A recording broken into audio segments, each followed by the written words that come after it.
nation right now is the tough economic times.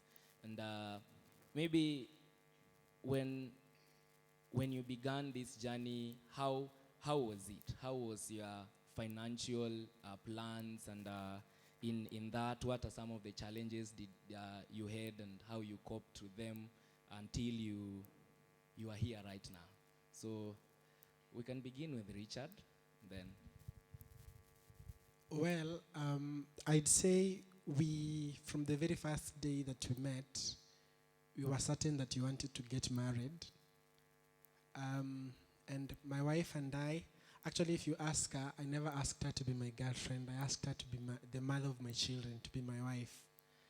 And I think that was so powerful in terms of how we were relating. Now, coming to this issue, because I think it is especially important now that I sympathize with most of us that we meet around. When you're planning for marriage, it is very important to have a plan. I want to say we got married last year in 2022, but we had finished campus in 2019. And we realized that in as much as we wanted to settle down, there are a few issues that we needed to do here and there. That is in terms of looking for opportunities, being in a position to save some money, plan with our families in time, give ourselves time also to look at the challenges outside campus. Because once you finish campus, things become a bit different in terms of you might be in an internship that is not paid. I think my wife spent close to 8 months volunteering in an organization. So you see, it requires that as a couple you have that plan, that you want to settle. And I remember it was in the year 2020 when we actually... To what my husband has said is, as you prepare for the two of you, there is the two of you meeting up, discussing what it is you want to do together. There is also you involving other people. And the people who are most important to involve are your parents. Of course, we still have the issue of the tribe, where you meet in campus, you meet people from different tribes. But then there's still some things to do with, you come from this tribe, you cannot get married from someone to someone who is from a different tribe. So with such cases, you need to start involving your parents as early as you have met.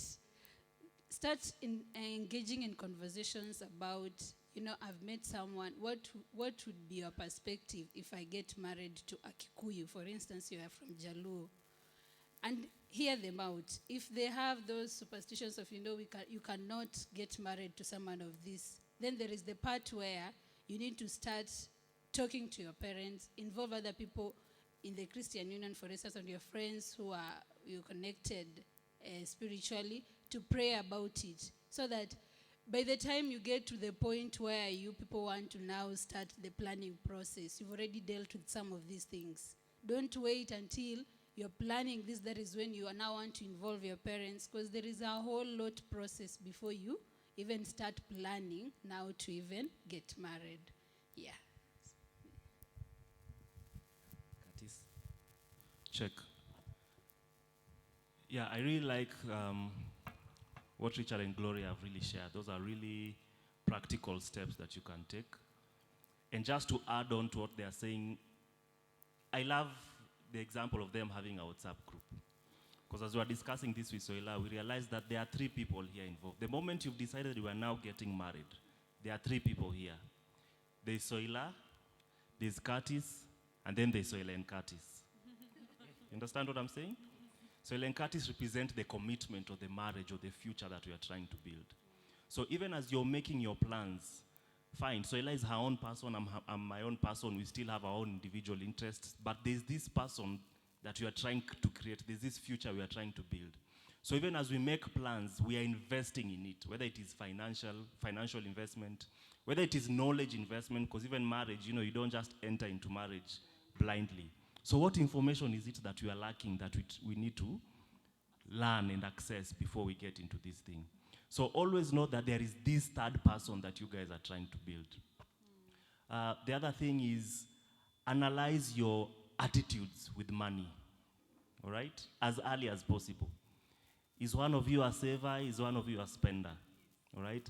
Don't assume that somehow when you get married, it will just fix itself. All right? Address those things as soon as possible.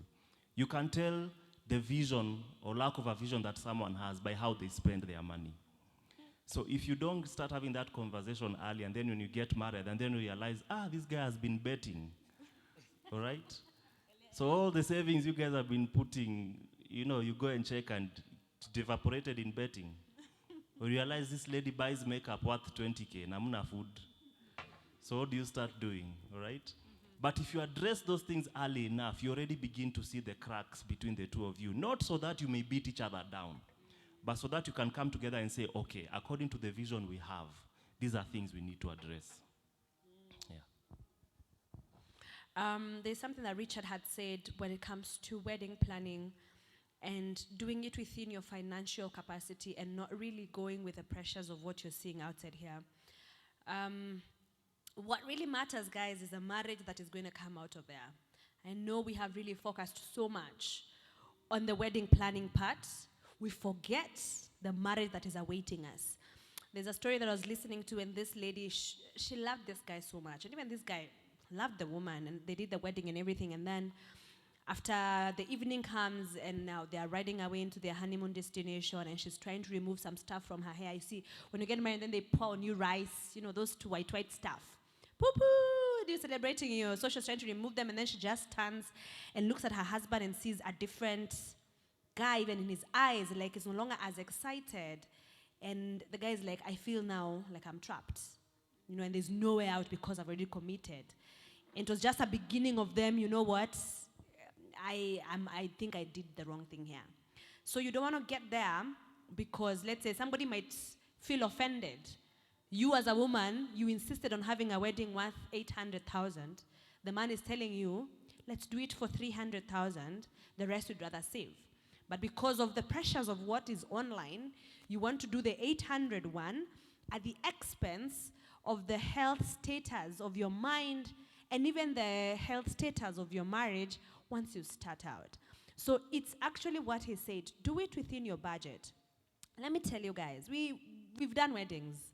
And the moment people come and sit in, hiyo centerpiece yako ambayo will cost 3,000, wamama wataitoa and put their handbags there. If you didn't get an opportunity to take a photo with it, I am sorry, imeenda tu hivyo. Arusi itaisha, those flowers will wither away. So unless you have the capacity, go do the big that you can. If you don't have the capacity, please, it's okay. You can do something small. We have friends who have done weddings in a living room. They just met with a pasi and everything and then did reception somewhere else. You don't have to break a bank because of fulfilling this big magnanimous thing. Ndo waseme hata mimi nilifanya harusi ya kukata na shoka. I wish watasema hata uko na wedding ama marriage ya kukata na shoka. Because somebody said that some people who really, really just want to spend money so that people can see how much they are spending really do not have the wherewith and the backbone to carry a marriage. Because at that particular, actually that part of decision making as you're planning a marriage, as you're involving parents, that's where you get to see the true characteristics of the person that you want to get married to. You'll see them in their worst, you see them in their best, you'll see them how they want to disburse the money, you'll see them how they want to finyilia hiyo pesa. You can just see how they have the relationship with money and relationship with your family members. So it's at that particular time that you can really tell. Because family members also change the moment you want to get married. You will see true colors like, wait, I thought you were my best auntie. She'll start asking for things, you're like, wait, what?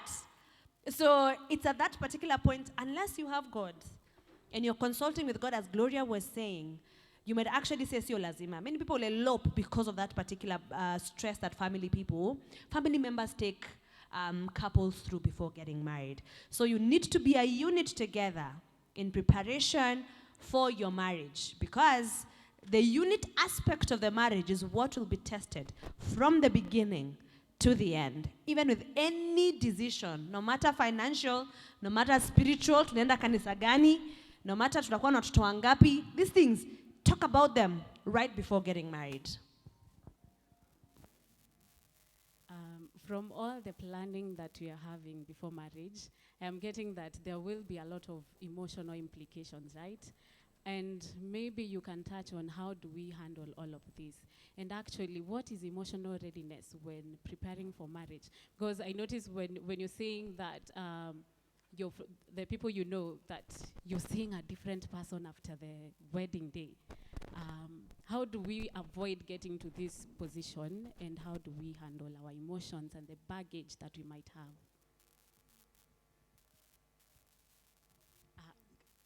Whoever is ready, who's ready? Richard, are you? Okay. I want to be honest, because we are talking about being ready emotionally, right? I think 2 weeks to the wedding, for those of you who know Reverend Wakaba, he called me and asked me, "Are you sure you still want to get married to this girl?"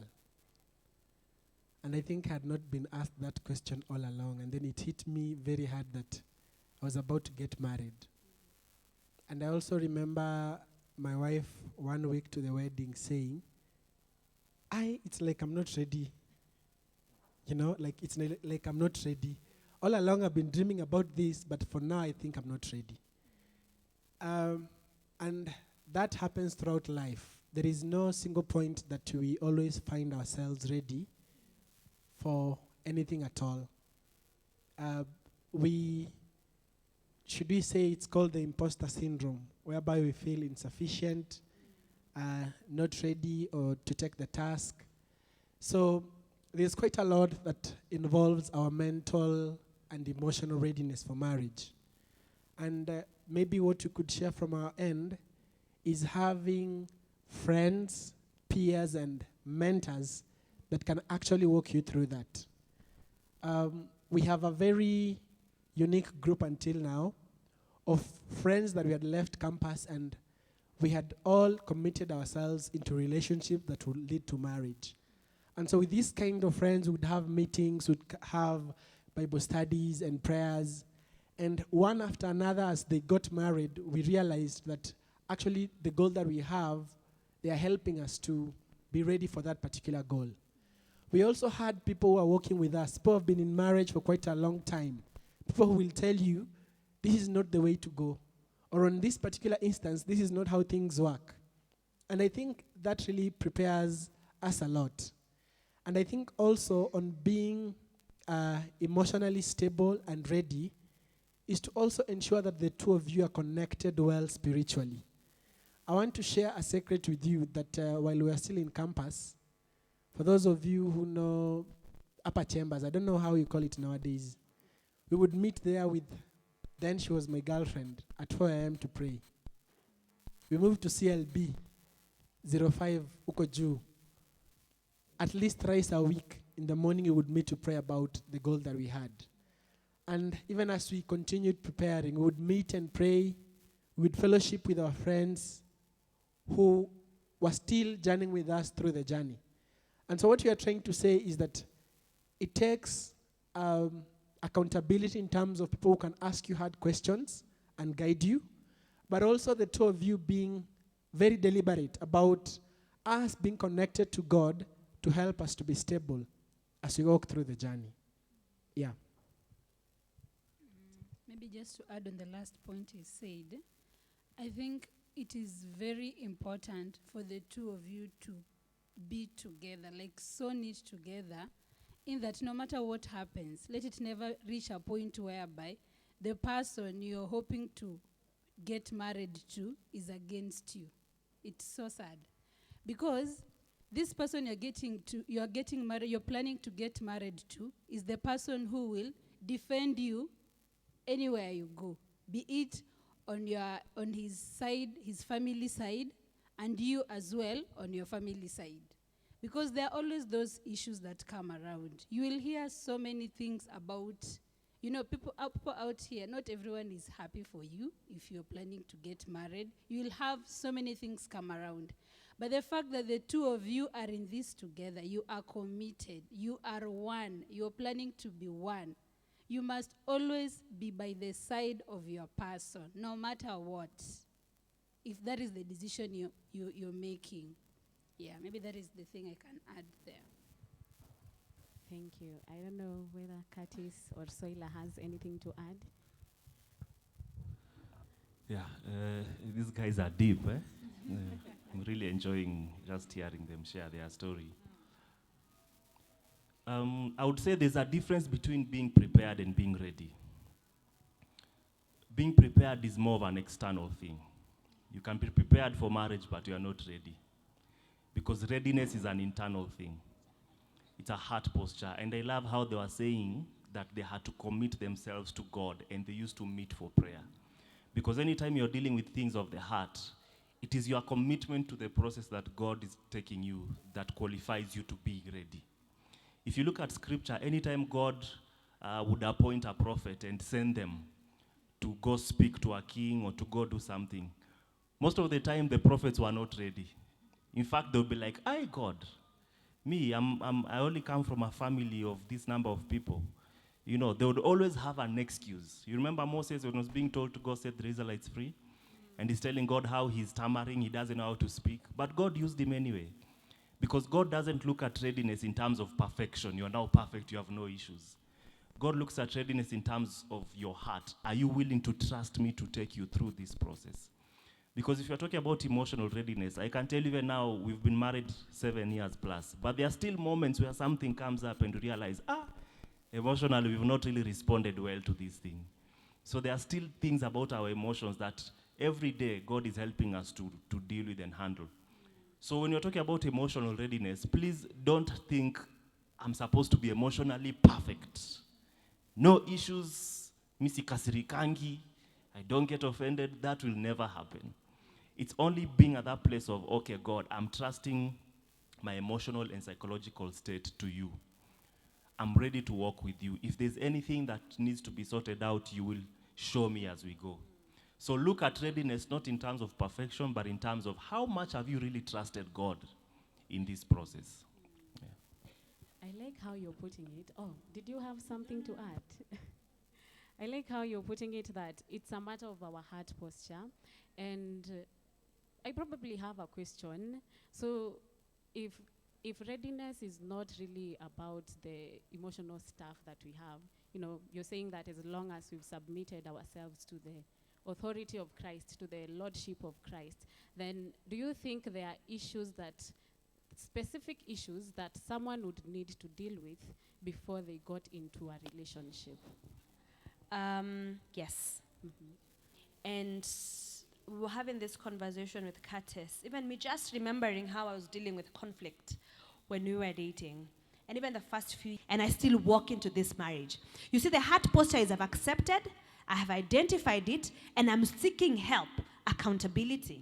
I'm seeking help. So even if I'm not yet there, I'm walking in accountability in having this issue come out. Be it anger. You know, some people, you just get angry, you throw everything everywhere. You get angry, you want to raise your hand and hit someone's girlfriend. Okay, not your girlfriend. Or even women. There are women who just want to shika you mashati. And I'm like, that's a really, the Bible says, yes, you can be angry, but do not sin. Do not let your anger make you sin. So identify some of those baggages and triggers. You know, there are certain triggers that trigger something. There are certain things, experiences that trigger something in you. And like, I don't like this when you tell me that. Why don't you like it when he tells you that? Why don't you like it when she tells you that? You know, go in depth, unpack it, even if it means having somebody who's been there older than you, maturer than you, has done marriage, people that you're accountable to who are way ahead of you in age and even in experience. Go sit down together, unpack it. There are some things that issues of the Johari window thingy whereby there's known self, unknown self, there's private self and all that. Certain things only in the context of relationship will somebody else tell you about you and you're like, no, that's not me. But it's a part that you do not know about yourself and then they can see it. So when it comes to emotional thing, yes, you can submit them to God, but accept that there's an aspect of you that needs healing, that needs wholeness. Because if you don't deal with it, these things show up in marriage. There's something that we normally say with Curtis. Marriage has a way of bringing afloat every ugly thing about you. because it's a place of coming into oneness. I'm shedding some aspects of selfishness, and I'm joining to one person here for us to, it's one flesh. You're one flesh. And this hand has to coordinate with this hand somehow. This hand cannot start beating this hand. This eye has to coordinate. There's a wider view that we have with both eyes. So if that part is missing because you just have your own way of doing things and they have their own way of doing things, I really don't think you're doing a marriage. It's just something else. So identify, allow people to talk what he said, allow people to tell you some things about you, submit them to God, and submit yourself to accountability and community of people who are for you. The people who are not for you. They'll tell you, your mambo, wachana na huyo ni shida sio wewe, ni huyo mjamaa. Na shida ni wewe. So it also matters who you're vulnerable with. Because some girlfriends are just for you not to do well. Some boyfriends are just for you not to do well. So, check your circle of friends. Check who is informing some of the decisions that you're making. So, Thank you for that. You've put it very well. Thank you so much, Seila. The whole time we are mentioning about our heart postures and the role they have to play in us being sanctified, actually. Because what I am noticing in the whole process is that it's sanctification grounds. Yeah. And so I like that you brought it out that friends have a role to play in accountability and in us being in a relationship. And what's the place of accountability? You can give more details, a little bit more details, as you even tell us the role they have to play spiritually in our lives, and to help us know that we are actually spiritually ready for marriage. Spiritually, there are people who get into a relationship and they are no longer attending Bible study. So you have gotten something else. This relationship becomes an idol. You see, and a friend of yours will come and tell you, hey bro, tangu upate ule girlfriend, you have become something else. Even ladies will tell you, hey, since you got into a relationship, you're no longer as available as you used to be. That is if the circle of friends that you have, you guys used to do things together. BS together, church together, service together, fellowship together. So they can easily see you drifting away from the things that you used to do because of a relationship. Or, yes, you still want to be there, but they can easily tell there's something different. It could be a toxic relationship. And because you are like, I'm a believer, I should not be experiencing toxicity in my relationship. They'll think I made the wrong decision. You don't go ahead and speak about it. But friends, once they identify some of those things, take it and run with it. Pour yourself out. Tell them, guys, you are in campus. You have seen the stories of people being taken away, and the next thing you hear, they were found besides the road having been murdered. Because you're doing relationship by yourself. No one knows where you are at. Let me tell you guys, everywhere I was, my friends knew. Curtis's friends knew. Our person who was working with us knew. We are meeting for a date. We'll be meeting here and there, and this particular time. It's not reporting yourself. It's just being accountable. The same thing with spiritual matters. I'll tell you, man, you used to read your Bible well. You used to changia so well. You used to be the pioneer for some of the fellowships that you're doing. But now it's like something is happening. And I like that you said there are friends you're still working with, even as one by one they're hitting different milestones in life. I'll admire that. If you are working in a community, you see, hey, these guys are now working in power and casting out demons. I'm like, what are you doing? Charge me. Let me grow in that level. And you sit under them and accept and receive that anointing, receive that grace to, do the same things if that's the thing that you desire. So the thing, again, with working with accountability, you start desiring growth. You're not settled or satisfied with a plateau. You think marriage ni kufika. It's a beginning of work, guys. It's a beginning of work, whereby now you are being work sanctification process. Our pastor says marriage is not to make you happy. Okay, there's happiness, but marriage is to make you holy. If your relationship does not glorify God, does not make you desire God more, you know what it does? Because of how you're being joined together, it shows you how unable you are in certain things. And the more you see how unable you are, you're like, Jehovah, I'm so unable in sustaining a marriage like this. I need you to sustain this. So your source is God for sustenance. So you see, the more you see your incapacities, the more you are depending on God to be able to be successful in whatever venture you're in. So if you are figured and you think, I don't need God, I don't need friends, you're in a danger zone. And that's what the enemy comes. He hovers around to see whom to devour. And if he sees you out of a place of community and accountability, he's like, I'll start by deceiving you with 1, 2, 3, 4. You don't need to go for fellowship. You don't need to pray. Simuliomba. Now you're married. You need to pray some more. Because of the challenges that come with the institution of marriage, because the enemy is not happy with you. So, yeah. Maybe I want to read a verse in 2 Corinthians 6:14. Do not be unequally yoked with unbelievers. For what do righteousness and wickedness have in common? Or what fellowship can light have with darkness? And I think why I read this is the moment you have a relationship that does not honor God, honestly, it drains you and makes you feel so empty. Our satisfaction can only be in God. Our contentment can only be in God. And apart from that, sorrow fills our hearts, just like what happened in the Garden of Eden. So what we are trying to say is that ensure that you walk with someone who actually wants to honor God. Because the kind of shenanigans we see nowadays about all the relationship breakups, trust me, in one way or the other, both of them are not working or walking in a way that is honoring and pleasing God. And many times those relationships end in breakups simply because they will either fall into a sexual sin, and nothing hurts more than when both of you are falling into a sexual sin. It is terrible. I think for some of you that I interact with, because I lead a youth fellowship, we discuss with people of how they have been into those situations and what a struggle it is to come out of a sexual sin. I want to attest to you that nothing brings more joy and gladness than when the two of you have that pursuit of walking with friends and also the person that you're walking with together in holiness.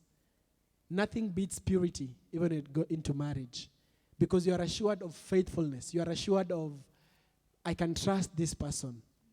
And so this is what you want to tell your friends, even as you walk in your relationships. Let it be your goal that you actually want to honor God in holiness and in purity. Mind you, purity is not just when you are still in relationships. Even after marriage, we still pursue purity and holiness. And that is what we want to tell you. Just know that the journey and pursuit of purity and holiness is not only in relationships, it's also in marriage. And a marriage that has honored God in that way, a relationship that has honored God in that way, thrives in a way far beyond our imaginations. Thank you. Could you be having anything to add, Glory? Okay. I've just been thinking about how the world is currently, how the world rejoices when marriages break, when relationships come to an end. If you are on social media, you can see people following these socialite guys, then you realize they were together, then they broke up, then guys are just so happy about it. You ever ask yourself, what is really the intention of the hearts of men? You wonder, for the period when you begin your relationship with the person you want to journey with, usually your goal is, I think the part where we need to start with is, what is the goal? What is our goal as we think of being in a relationship with this person? Why is it that we want this to start from the word go? Most people do it for fun, so that when it comes to an end, it is not really a big deal. But I think you having people who are like-minded you not being unequally yoked from the word go will really help you, so that before you even begin a relationship with someone, you ask yourself, is this person, are we equally yoked or are we unequally yoked? That is the first question. Then, what is the goal that you want to achieve at the end of this, at the end of it all? That is number 2. Then, once you think about that, the people who are surrounding you, who are your friends, so that once you start this journey, they are there cheering you up, asking you hard questions, making you people accountable to them, because they are Christians as you are. You get?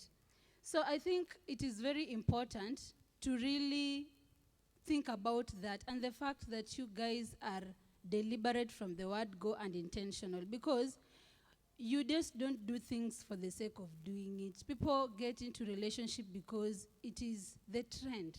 Once you get to a certain age, you need to have someone. You journey with them until the time when we feel like this person doesn't make me happy anymore, because that is the cliche out there. It's not about someone making you happy. It's about a commitment, because this is God's idea from the word go. And because it's God's idea, we want to do it the godly way. So if you put that in mind before you do anything, matters relationship. If that is not your goal from the word go, don't even think about it. You would rather just remain single. Yeah.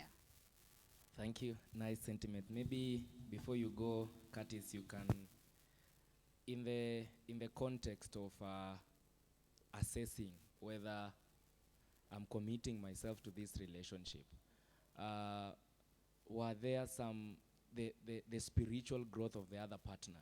Was it something you considered? And by the implication that comes from it, how did it influence you to now know that I'm certain to say yes to this particular journey? There's something we usually say that anything that lives grows. Okay? If you go to a garden and there's some plant there, if that plant is truly alive, it will have grown if I come back a week later. Isn't it? But if I come to look at this chair 10 years later, will it have grown arms and legs? Of course not, because it's not a living thing. It doesn't live. All right? So anything that lives grows. Anything that is dead does not grow. So that's how we look at our relationship. If this relationship is really working, if it's really alive, then there should be growth in our lives. This growth will be looked at number 1, emotionally. Are we growing emotionally? We've been dating for 4 years, for example. Are we still reacting to things the way we used to react to 4 years ago when you get upset? Or have we matured in how we are handling things? All right? Spiritually speaking, and that's where your question ties in, are we desiring God more because of the relationship? All right? When we take the word of God and we are there meditating and, just studying the word of God together, are we able to get more insight and more revelation than we used to when the relationship began? Are we praying for longer hours? Or when we met, we used to pray for 1 hour, now we pray for 10 minutes and we are tired. That means we are going backwards. So anytime you want to check whether something is truly growing, it's truly alive and it's thriving, there has to be growth. Even in marriage, these guys will not look like this in the next 10 years, right? They'll be looking healthier, which is good and it's expected, all right? So anything, but that's on a light note. I'm not saying if you remain slim, you are not growing, eh? No. But when you are looking at things like emotions and psychology and spiritual things and even intellectual things, you're supposed to be, interpreting life in a more intellectual way the more you progress into the relationship. So the question is whether whether the spiritual state is something I considered. Definitely it's something I considered. Because let me tell you, there's nothing as painful as you are so deep in God before you got married, and then you get married and God takes the back seat. It is sad, and it will reflect in the marriage. And that is something that, you don't want to find yourself in that position. So yeah, always ensure that there are structures you put in place to ensure that you're spiritually growing. It will not happen automatically. You have to put in structures. And you will not always feel like it. We don't always feel like we want to pray, but we know we have to pray on this day for these hours. So you have to put, the emotions don't come before the spiritual thing. Because spiritual, I don't know about you guys, maybe you guys are, you are holy and all that. But me, I'll tell you, sometimes I don't feel like I want to pray. Especially if I've dedicated that I'll pray on this day. When that time comes, I'm just tired. And that's when we have a conflict and our mood is spoiled and everything. But I have to commit. I have to say, despite how I feel, despite all these things that come up, this is what I decided to do, this is what I'll do it. And true to it, once I start praying, the grace just comes and you continue with it. So always ensure, analyze, are you growing? So Ella mentioned about idolatry. If you want to know that something spiritually wrong is happening in your relationship, is that this person you're dating has taken the place of God. You used to pray from 9 to 10 every day. Now, 9 to 10 is for chatting with this person. You've replaced God with that. And it's not that the person is wrong. The person might even be sent to God for you guys to be in a relationship. But the structures you've put in place is interfering with that. Richard? I think just I had begun, if you get into a relationship with someone who does not honor God, that relationship is very draining. It's very draining. In a relationship, in a marriage setup, it's very draining. And I think it's one of the things that I looked at. And I think it's also important to say that even as you consider the person you want to marry, there are things that you could consider and say, these ones I can live with, but this one I cannot live with. They are non-negotiables. For example, whether that person is a believer. How true are they to their commitment to God? Because when we were dating, one thing, okay, I usually don't want to say this, maybe because my wife would say I'm proud. At least I knew I was very committed in terms of my devotions and my connection with God and the level that I had grown. And for her, I knew she was still growing. So in all ways, I knew that I had to lead her. And that is why I was saying, for instance, when I would tell her, now we need to wake up and pray. We leave hall 6, she leaves hall 4, get to CLB and pray together. When I would tell her, I want us to have a Bible study. When she was away and would have calls and have prayer over the phone or a video call, that is what we would do. Because, and I think I really want to speak to the young men inside here. When you get married, you become the priest of that home. And what is happening is that families are not standing because young men are not taking responsibility. We cannot raise a generation of families that honor God if the young men that want to get married here are not going to be serious about the things of God.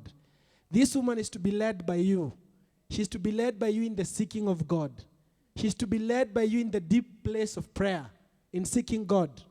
This woman is to be led by you in doing the things of God. Because that is what I do until now. I tell my wife, on this particular day, we have to fast and pray. It doesn't matter. And with the time, I realized she follows that lead. We cannot continue having a generation of young men who are just wasted and worthless and do not have a desire for God. And so I think this is very important to say, especially for the young men. Take up the role, take up the mantle, take up the responsibility to be a leader of your life in relationship with God, to be a leader of your relationship in relation with God. That way you'll realize that everything falls into place because you have chosen to honor God in that way. Thank you. Nice. Some good stuff here. So as we almost come to a close of session 1, maybe just to pose this question, at some point, did it come to be like a mentor-mentee relationship or discipleship, especially in aspects of growth? And how did you pick it to really avoid essentially just getting beyond, like in the place of prayer, maybe waking early in the morning, getting beyond to do things that maybe you'll need to consider them in marriage? In terms of whether it got to the point of I'm now the one mentoring her. I think with time, by the fact that we used to do this a lot, things started to fall into place. Because you must understand that even as you work together, as Curtis has said, sometimes you get to the point of you feel like I'm drained, I don't have the strength. And it is then that now I realized, even for her, when she understands I'm in those low moments, she can also pick it up from there. She will call me to prayer. She will actually come and pray with me, just pray for me. And you see, that is very encouraging to know that you can actually have someone to support you spiritually. Yeah, so I think as men take the lead, with time, they also come as our helpers. Because we must also agree there are points we get to whereby we feel there is a weakness. And so as you take that lead, it comes to a time now that both of you are on the same level. Both of you are on the same sphere in terms of how you all want to seek God. Yeah. Anything to add? Let me just add to that. True discipleship is relationship. All right? If you look at Jesus and his disciples grew because of seeing what Jesus was doing. Because he would go with them, heal people, feed the hungry, do all those things. He wouldn't do those things alone and then jioni anakuja anaambia, so leo hebu chukueni notes. So I went, I healed the sick. He would do those things with them. So the best kind of mentorship, and I'm glad that he's also pointed it out, is when you relate with this person in a way that you do those things as you walk with them. Such that when a time comes and you don't have the strength, because they saw you doing it with them, they will also do it with you. All right? So it is not just, because I think sometimes we can emphasize so much on the spiritual disciplines and you forget the relationship. If I am praying with Soila every day, but every time she annoys me, slap. Are my prayers helping? All right? I fast with her every day, but every time she annoys me, shuka gari, tembea home, find your way there. Have I really helped her? So let's not forget, the spiritual disciplines are important, but culture is passed through relationship. And if you look at the life of Christ, most of the things he taught was in the aspect of relationship. So yeah. Thank you. We are moving on well. Maybe from the audience, could you be having any question relating to the far we've come? Yes, Silas. We can have 3.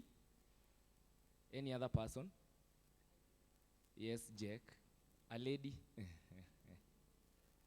Yes, Marlene. So Silas, you can start us off.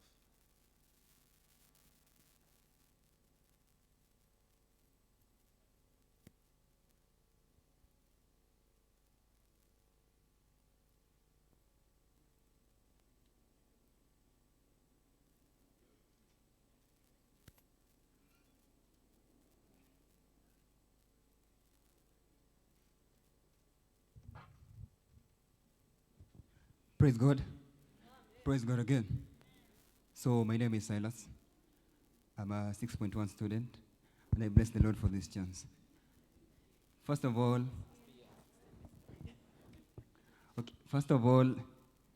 thank you so much, Richard, for the advice, and the Soil and Curtis, thank you for your advice.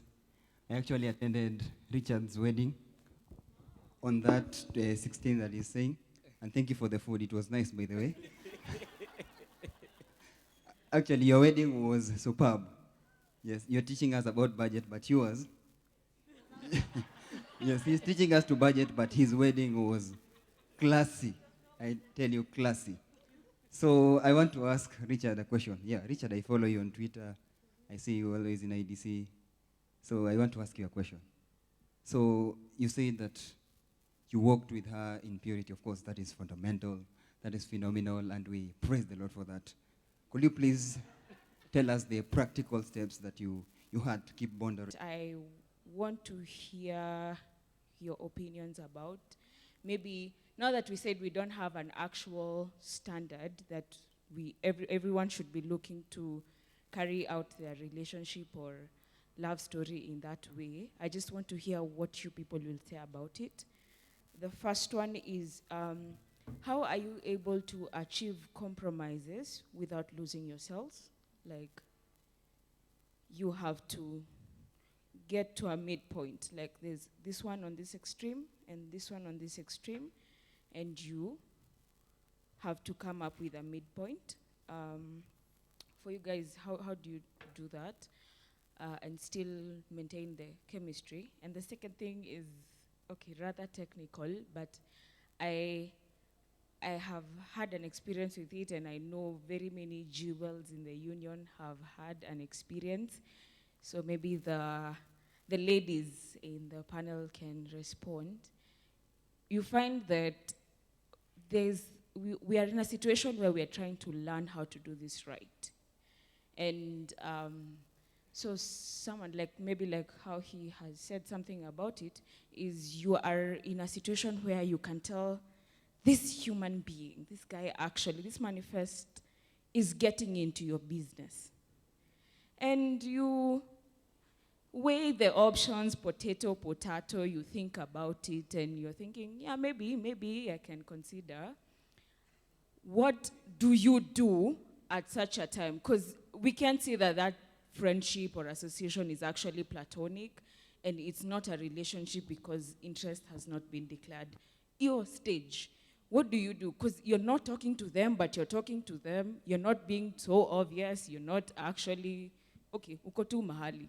How did you go through that? Okay.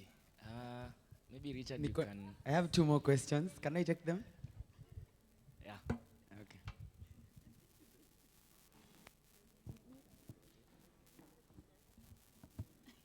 Good evening. Yes, it's a privilege, and I admire you couples, the ones that are before us. You really look beautiful. Yes. And my concern was knowing that there is a saying that says that most of the men in CU are not romance. They don't know how to practice that romance. So I would like to ask the panelists, how did you maintain the sense of romance and knowing that there is a boundary between, you're still in courtship. So in order to maintain that and even the affection and the connection throughout, knowing that apart from the biblical part, the physical ones. Asante. Maybe one more, and then we allow the panelists to. Good evening. Good evening. So I'm not sure it's the session for it, but my concerns are about career and marriage, especially for us women. One time there's someone who stood and said that as a woman, your greatest achievement is only to, okay, not only, is to give birth or to be married. But how does career impact marriage? Suppose I want to get my master's, get a PhD, but I also want to get married and have kids. How does one navigate that in a relationship? Thank you for that. Chelsea, your question will be answered in the next session. Yes. There are 2 questions in the Slido. I can read them. Ama hizo ni mingi sana. What sort of intimacy is allowed in a relationship before marriage? I think it's related to Anthony's question about romance. The men in the CU, huh? Yeah. And then the other one is it wise to start dating months before completing university, or should I prioritize my career now and focus on dating after I'm stable? Yeah, so we can start off with Richard, just some few minutes to respond. I think we should have started with those questions before giving our stories. Thank you for the compliment. So I think for me, I'll just handle the question of purity, because I think it is something I'm so passionate about. I really want us to go into marriages that are pure and honoring God. I think why I say that is There are marriages, the people who actually get married and get divorced. There are people who get married and are unfaithful to their partners. And you see, we need to understand that the problem begins from the foundation that you lay in your relationship. My friends, if your foundation is weak, if your foundation is not straightforward, if your foundation is not in Jesus Christ, it doesn't matter how high the building goes, it will finally crumble and come down. And so why do I have to say that? When we pursue purity, that is, when the two of you are of the like mind, one thing is certain, that you both want to please God. But if you're pursuing a relationship with someone who does not have the same mind as you, then everything that the world feeds us, they do not have a filter. They consume it. And that is why we are there struggling, asking ourselves, how far is too far? How should romance look like in a relationship? But the reality of the matter is that as both of you walk in the fear of God, then the issue of purity does not become an issue. It becomes straightforward. For instance, why should I hug my girlfriend for 5 minutes, yet as a man, I know what that will do to my body? All of you should not lie, because you definitely know that if you hug someone that you have connection with, romantic connections with, if you hug them for 5 minutes, definitely you'll feel something, right? So how is it that you can pursue purity? One I want to say is that is by both of you purposing to pursue God. Honestly and honestly desiring to pursue God. That is number one. Number two, and again, I'm not going to give a long list because it does not have a particular way of how you do it, is accountability. I want to be very honest. Accountability helped us big time. You know, when I was getting to the wedding day, I knew for her she was waiting for the whole day and everything. For me, I was waiting for that evening. I want to be very honest. And then when that evening got, things were even not as I expected. So definitely, when the two of you want to pursue that purity, you need to have a lot of accountability. People need to know where you are. You know, accountable to one another. Because in as much as I say I would want to lead her, I want to give a very practical example. There are days when I was the one on the farthest end feeling like, okay, we are 1 month to our wedding. I mean, I've been patient this long. Honestly, sweetheart, you can understand. But she was like, no, we are not doing anything. We still have a month to go to honor God. And I think that is very important when both of you are pursuing that, so that even when the other person is forgetting, you can remind them that this is not about us. This is about God. So accountability to one another, accountability to God, and accountability to the community that God has given us will help us to walk in purity. I don't think there's any other way that I would put, because you're pursuing God, you're accountable to God and to the community that God has given you. Then God, by his mercies and grace, will ensure that you walk that journey faithfully. Thank you.